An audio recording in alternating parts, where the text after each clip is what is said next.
రాష్ట్ర వ్యాప్తంగా నిన్నటి వరకు ఎండల తీవ్రత చూసాము. ఈరోజు ఉదయం నుంచి ఒక్కసారిగా వాతావరణం మారిపోయి మళ్ళీ అక్కడక్కడ చిరుజల్లులు తేలికపాటి వర్షం కూడా కురుస్తోంది.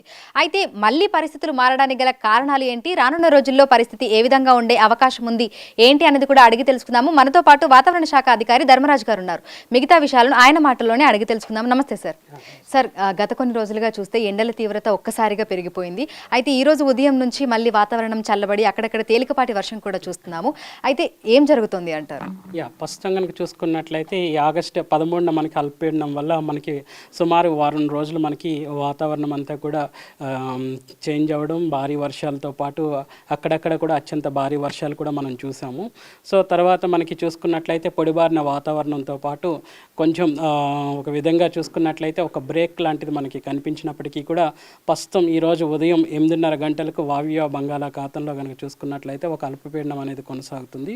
ప్రస్తుతం ఇది వాయువ్య దిశలో కదులుతూ ఇటు ఒడిశా తీరం వైపు కొనసాగే అవకాశం కనిపిస్తుంది. కాబట్టి రానున్న 3 రోజులు అనగా ఈ రోజు 26 నుంచి 28వ తారీఖు వరకు కూడా తెలంగాణ రాష్ట్రంలో కొన్ని జిల్లాలకు భారీ వర్ష సూచనలు అనేవి జారీ చేయడం జరిగింది. ఈ రోజు కూడా సుమారు 13 జిల్లాలకు భారీ వర్షాలు, అలాగే 2 జిల్లాలకు అతి భారీ వర్షాలు కూడా సూచించడం అనేది జరిగింది. తెలంగాణ రాష్ట్రంలో ఏ జిల్లాలలో మనకు అతి భారీ వర్షాలు కురిసే అవకాశం ఉంది అంటారు?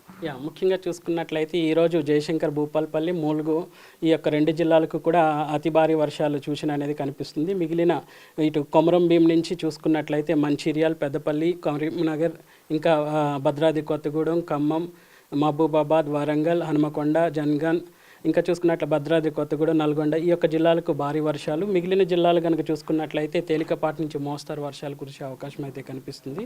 రేపు కూడా సుమారు 5 జిల్లాలకు ఈ యొక్క హెల్లో హెచ్చరికలు అనేవి జారీ చేయడం జరిగింది. ముఖ్యంగా ఇటు తూర్పు తెలంగాణ జిల్లాలు భద్రాద్రి కొత్తగూడెం, ములుగు, జయశంకర్, భూపాలపల్లి, మంచిర్యాల్, కొమరంభీం, ఆసిఫాబాద్ జిల్లాలకు కూడా ఈ రేపు భారీ వర్ష సూచన అనేది ఇవ్వడం జరిగింది.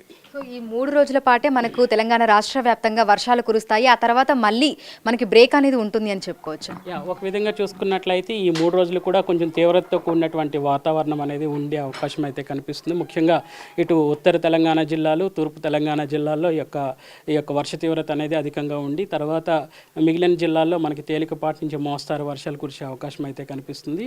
సో ఇక మనం నైరుతి ఋతుపవనాల సీజన్లో ఉన్నాం కాబట్టి మధ్యలో కూడా మనకి వర్షాలు వచ్చినప్పటికీ కూడా ఇంత ఇంటెన్సిటీతో మనకి తీవ్రతతో మనకి వర్షపాతం అనేది నమోదవదని చెప్పచ్చు. సో ప్రస్తుతం చూస్తే ఈదురుగాలుల ప్రభావం అనేది ఏ విధంగా ఉంది అని చెప్పుకోవచ్చు? ఒక విధంగా చూసుకున్నట్లయితే ప్రస్తుతం ఈదురుగాలు అనేవి రాష్ట్రం అంతటా కూడా 30 నుంచి 40 కిలోమీటర్ల వేగంతో గంటకు వీచే అవకాశం అయితే కనిపిస్తుంది. వీటితో పాటు గత 2-3 రోజులుగా చూసుకున్నట్లయితే ఉష్ణ తీవ్రత కూడా ఈవెన్ సిటీలోనే మనకి 31 డిగ్రీల వరకు కూడా ఉష్ణ తీవ్రత అనేది కొనసాగుతుంది. ఈవెన్ భద్రాద్రిలో కనుక చూసుకున్నట్లయితే భద్రాద్రి కొట్టుకుని ఇటువైపు కనుక చూసుకున్నట్లయితే మనకి 34 డిగ్రీల వరకు కూడా ఈ యొక్క ఉష్ణ తీవ్రత ఎండ తీవ్రత అనేది కొనసాగుతుంది. కాబట్టి ఇటు ఈదురుగాల ప్రభావంతో పాటు ఉరుములు మెరుపులతో కూడిన వాతావరణం కూడా నమోదయ్యే అవకాశం కనిపిస్తుంది. సో ప్రస్తుతం చూస్తే ఇటు హైదరాబాద్తో పాటు తెలంగాణ రాష్ట్ర వ్యాప్తంగా కూడా ఈరోజు ఉదయం నుంచి వాతావరణం ఒక్కసారిగా మారిపోయింది. అక్కడక్కడ తేలికపాటి వర్షాలను కూడా చూస్తున్నాము. అయితే ఈ రోజు, రేపు, ఎల్లుండి తెలంగాణ రాష్ట్ర వ్యాప్తంగా తేలికపాటి నుంచి మోస్తారు వర్షాలు, అక్కడక్కడ భారీ వర్షాలు మరియు అతి భారీ వర్షాలు కురిసే అవకాశం ఉన్నట్లుగా కూడా వాతావరణ శాఖ అధికారులు అయితే తెలుపుతున్నారు. ఈ నేపథ్యంలోనే ఈ రోజు 2 జిల్లాలకైతే ఆరెంజ్ అలర్ట్ ఇవ్వడం జరిగింది. ఇటు జయశంకర్, భూపాలపల్లి, ములుగు జిల్లాలలో అతి భారీ వర్షాలు కురిసే అవకాశం ఉన్నటువంటి నేపథ్యంలో ఆరెంజ్ అలర్ట్ ని జారీ చేశారు. ఇక మిగతా జిల్లాలకి, కొన్ని జిల్లాలకి ఎల్లో అలర్ట్స్ ని, అదేవిధంగా కొన్ని జిల్లాలకి గ్రీన్ అలర్ట్స్ ని కూడా జారీ చేశారు. అంటే భారీ నుంచి అతి భారీ వర్షాలు కురిసే నేపథ్యంలో ఇటు ఎల్లో, అదేవిధంగా ఆరెంజ్ అలర్ట్స్ ని జారీ చేయడం జరిగింది. మిగతా అన్ని జిల్లాలకి కూడా గ్రీన్ అలర్ట్స్ ని, అంటే తేలికపాటి నుంచి మోస్తారు వర్షాలు కురిసే అవకాశం ఉన్న నేపథ్యంలో కలర్ వార్నింగ్స్ ని కూడా ఇవ్వడం జరిగింది. అయితే ఈ రోజు నుంచి 3 రోజుల పాటు కూడా ఇదే విధమైనటువంటి పరిస్థితి ఉంటుంది అని అధికారులు అయితే తెలుపుతున్నారు. వీడియో సంజుతో Anjuma, big TV, Hyderabad.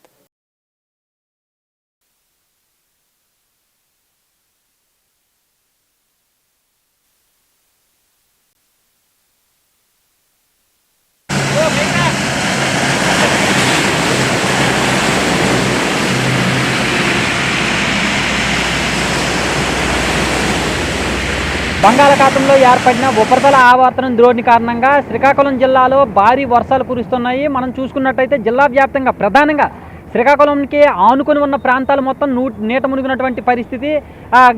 RTC complex కావచ్చు, ఇలాంటి లోతట్టు ప్రాంతాలన్నీ నీట మునిగాయి. ఇప్పుడు ప్రస్తుతం మనం విశాఖపట్నం ఒరిస్సా జాతీయ రహదారి పైన ఉన్నాము. పెద్దపాటు గ్రామానికి సమీపంలో ఉన్న ఈ జాతీయ రహదారి ఏదైతే ఉంది, ఈ జాతీయ రహదారి పూర్తిగా నీట మునిగినటువంటి పరిస్థితి. దీనివలన వాహనదారులు ఎవరైతే ఉన్నారో వాళ్ళందరూ కూడా తీవ్రంగా ఇబ్బంది పడుతున్నారు. ఓవరాల్గా ఇక్కడ చూసుకున్నట్టయితే కాసేపటి క్రితం సుమారుగా 2 కిలోమీటర్ల మేర ట్రాఫిక్ అనేది స్తంభించినటువంటి పరిస్థితి. ఆ తరువాత అధికారులు కొంతమేర వచ్చి ఇక్కడికి వచ్చిన తర్వాత భారీ వాహనాలు మాత్రమే అలౌ చేస్తున్నారు. మిగతా చిన్న చిన్న వాహనదారులు ఎవరైనా సరే వెళ్తే ఇబ్బందులు పడతారని చెప్పడంతో ఓన్లీ భారీ వాహనాలు మాత్రమే వెళ్తున్నాయి. బైకర్లు కావచ్చు, లేకపోతే ఆటోలు కావచ్చు, ఇటు నుంచి వెళ్ళడానికి ఇబ్బంది పడుతున్నారు. ఇంకా మనం చూసుకున్నట్టయితే మోకాళ్ళకు పైన ఈ వాటర్ ఉంది, ఈ మోకాళ్ళ లోతులో అంతకు మించే ఈ వాటర్ ఉంది. దీనివల్ల ఎవరైనా సరే ఇటు నుంచి రావాలంటే తీవ్రంగా ఇబ్బంది పడుతున్నారు.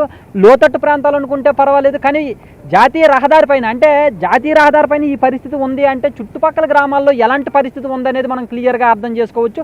అటు అధికారులు కూడా ఇప్పుడిప్పుడే అప్రమత్తం అవుతున్నారు. ఈరోజు స్కూళ్ళకు కూడా సెలవులు ప్రకటించారు. దాంతోపాటు మంత్రి అచ్చెన్నాయుడు కలెక్టర్ ఎస్పీతో ఫోన్లో మాట్లాడి అధికారులందరికీ అప్రమత్తం చేయాలని చెప్పారు.